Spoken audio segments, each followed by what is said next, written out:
So like when it describes in Isaiah 66.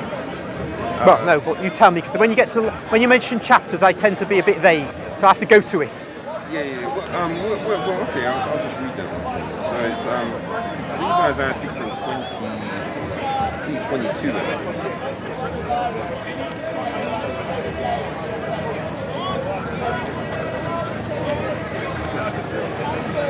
Yeah.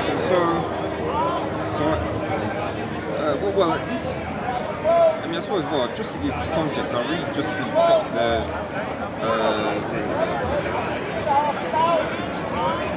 I'll read 15 and 16 just to give the bit of context. It says, "For behold, the Lord will come with fire and with his chariots like a whirlwind, to render his anger with fury and his rebuke with flames of fire.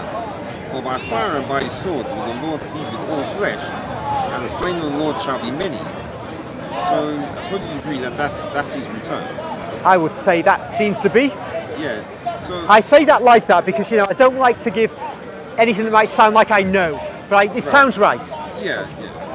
So the rest of it just describes some things about the Levites, etc. But then on verse 22, it says, "For as the new heavens and the new earth which I will make shall remain before me, saith the Lord, so shall your seed and your name remain. And it shall come to pass that from one union to another, and from one Sabbath to another, shall all flesh come to worship before me, saith the Lord. And they shall go forth and look upon the carcasses of the men that have transgressed against me. For their worm shall not die, neither shall their fire be quenched, and they shall be an abhorring unto all flesh."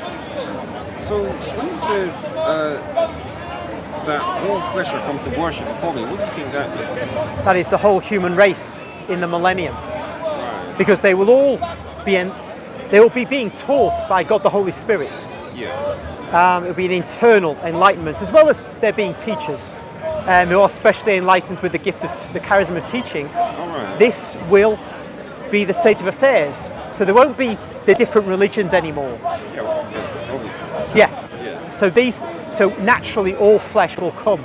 And of course, even though, in my view, the temple, which will be built at some stage, will not be one operating on the same basis as the first and second temples of ancient Israel.